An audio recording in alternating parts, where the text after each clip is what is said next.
your policy is not well thought out, you are actually killing the smallholders. Do you think that Europe has been hypocritical on this? Absolutely. Brussels should have helped us instead of attacking us. The EU's law to ban deforestation from the supply chains of its companies is frustrating trade partners abroad. Just take Indonesia, which has valuable minerals for use in tech like batteries and computer chips. It says the regulation is harming its small farmers. The spat comes as the two are thrashing out a free trade deal. So does the EU back down on its environmental principles or put at risk its relationship with Indonesia and potentially cut off a vital supply chain? I spoke with Indonesia's ambassador to Germany, asking him if they're close to sealing a deal. For us, it's, in general, the largest element, which is timber and palm oil, I think we are confident it is not a big problem. So I think, all in all, the question for us is that, is EU ready? Is EU ready? Because the EU would be asking, are you ready to abide by the anti-deforestation We are laws? ready. We are ready because it has to be. The question is that will EU implement EUDR without discriminations? For instance, vegetable oils, okay, palm oil. Palm oil is the only vegetable oil with stringent certifications. Rapeseed in Europe, no certifications. Soybean in Europe, no certifications. Will EU farmer that has received billions and billions of euros of subsidy, are they willing to be, putting a stringent requirement? So we are ready. You said in a tweet, Europe's mature forests are dying. EU lost 2.2 million hectares of forest. But I hear no massive protests from those who scream about deforestation in the global south. Why? So do you think that Europe has been hypocritical on this? Absolutely. Absolutely. Exactly, that is my question. Is EU ready in the EUDR, for instance? We've done a survey with professor from Göttingen University and Indonesian University, Gajah Mada. Out of 27 member states, only half knows the treaty that we signed in 2013. Member states don't really, either, I want to be blunt, either they're not willing or they're not able to promote our product. So this is a legally binding treaty, mind you, okay, ratified by all members of parliament in EU, ratified by our parliament. So it's very strong, stronger than EUDR. Okay. And yet, Brussels has no commitment to implement what is already agreed. So then the question is always, from my side, where is your fair treatment and are you ready? Look at it from the EU's position, right? Yes. They're going to say, if we say we want, environmental standards and this kind of thing, and yet let big financial institutions invest in companies that are carrying out deforestation, then that is going to be a massive point of hypocrisy for the EU. So they have to do something. Yes. You're saying smallholders won't be affected by this at all. Everything will be fine as long as the EU implements what has been agreed fully. False. Because the problem is with the smallholders. The big companies, the big investors, as you rightly mentioned, they are sensitive to public image, right? They are sensitive to criticism, they are sensitive to attacks by NGO. So they are the one who actually have the drive, positive drive, to become green and sustainable. The problem with the smallholder is that we have, first of all, around 41% of the 16 million hectare of palm oils plantation owned by smallholders. Small mean half hectare up to 3-4 hectares. And they might not have the land title. So what is going to happen is that because of the segregation system that EU put on the EUDR, so the big companies, they said, well, okay, I'm sorry, small farmers, I'm not going to take your products. I want to be sure it's coming from my own property, and I'm sorry about you. It's not my problem because I'm going to sell to EU. But what's your message to the EU on that point? The message is very simple, that your policy is not well thought out. Your aim is to create free deforestation, but you are actually killing the smallholders who have nothing to do with deforestation. Okay, so if you really want to be serious in this fight against deforestation, which we are also very serious, you can engage us much more robustly. Okay. Yeah. I want to move on to nickel. Yes. Specifically nickel. So Yeah. Indonesia is expected to meet 2/3 of the world's needs for nickel, which is obviously vital in the manufacture of Yeah. batteries for electric Indeed. vehicles, Yeah. for mobile phones and so on. But there are complexities. So the nickel price has come down quite a bit in the last 18 months. It's a very carbon intensive industry. Indeed. And not all of the nickel being produced is yet battery grade. So what is Indonesia doing to meet these challenges? So first of all, I think it's to get a better smelting system. The furnace is better, okay? And in that regard, we are inviting foreign investors.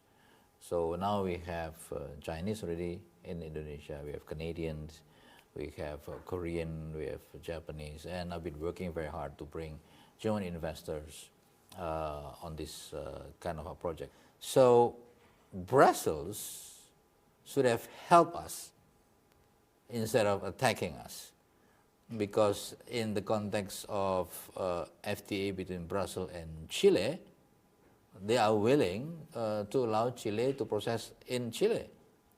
So again, it's a double standard. With Chile, they are willing to process the raw materials in Chile. They will willing to allow investment in Chile, but with Indonesia, it's definitely attack. But the World Trade Organization ruled in the EU's favor. So just Yeah. to dig into this to Of course, explain. of course. So Indonesia imposed a ban on the exportation of Yeah. nickel ore so that you could support these smelting industries and so on Correct. inside Correct. Indonesia. Correct. But the EU says that that's unfair, and the World Trade Organization ruled in its favor. So what is the way to settle this dispute at a time when appeals are just not being processed? Yeah, number one, the question of fair that they are claiming. Our data shows that we never actually exported to EU. There is a shipment from Indonesia to one EU country in one EU port, but the information that I received is that this is a port that collects nickel from Africa. But And the EU then might want to in the future. Hang on. But this nickel that came from Indonesia, sitting in one European port, they're going back to China. So the question is, what does EU actually wants? Okay. It wants to secure strategic minerals. Exactly. So why don't you just work with us instead of, Well, it can't because you've imposed a ban. No, we open the opportunity for EU to come and to invest in Indonesia, as what the Chinese, Korean, Japanese, Canadians, the French. What's the difference between the French and Brussels? It's the same. so if we have already French investment, and we hope to have 2 German companies investing in Indonesia, so what's the matter? And if you have a concern about your nickel is not green enough, so come and assist us. We are open for your assistance. We are open for your discussions. If you want to be part of the discussion that is inclusive, non-colonialistic, just extend your hand. And So you're saying that the EU is behaving in a colonializing manner? It's not colonialism, it's just imperialism. Okay. I want to dig more into what Yes, you're saying please. about the trade imperialism? Yeah. How does Indonesia balance its trade relations and the perhaps conflicting interests between the US, the EU, and China? Yeah. I think first I would like to address the number of the trade. Basically, trade with China is increasing because we have the FTA with China. And now we are increasingly having more trade with the US because we signed EPAF, we signed international partnership. So where is Brussels? If they say we are not open, well, we are open to the US. We have open relations with Australia, with Western countries, with China, with Japan, with South Korea. So I think, coming back to my thesis, is EU ready? whether in trade, whether in EUDR, whether in the nickel. So that is the questions that we want to pose. Okay, so Indonesia's economy has consistently performed well lately. How have you managed to achieve that and avoid the trap that some countries have fallen into called the resource curse? So it's not just a matter of having lots of resources, therefore you become a developed economy, but rather it's how you manage them. So how has Indonesia managed to do that? Digital economy is one of them. So if you look at the size of digital economy, they are big and they have nothing to do at all with resource. There are services. There are 5 areas. Media is the largest of our digital economy. E-commerce, fintech, okay, and then also hotels, services, and then food delivery. Very simple, but we are 282 million people. So delivery business is very, very big, especially during the pandemic. And the second, I think, is the age. We have average age of 29 years old, and it means domestic consumption is quite high. And we have a very good controlled inflations, of course, prudence in the state budget, and declining of the unemployment, and coming of the investment. And the investment that comes are not necessarily resource, but also manufacturing as well. Okay, I just want to end on one thing.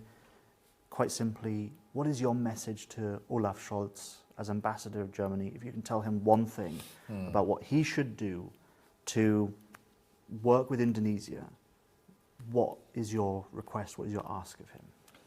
Help us in the discussions with the EU to finish the FTA with the EU as soon as possible. And of course, the effect will be bringing more German industries in Indonesia. We even prepare German industrial parks in Indonesia. We have red carpet for German industries, German tourists, German colleagues in Indonesia. We have a very long tradition of relation with Indonesia and Germany. Not very many people know that. But the first European who came to Indonesia was not the Dutch, it was not the Spanish, it was the German doctors. 500 years ago. So I would say that we have a very long relations and it's a very positive relation because it's not colored by colonialism. So, you know, Germany has very positive vibes in Indonesia. So you're looking forward to the next 500 years? Absolutely. Thank you very much for taking the time to talk to us. You're welcome. You're welcome.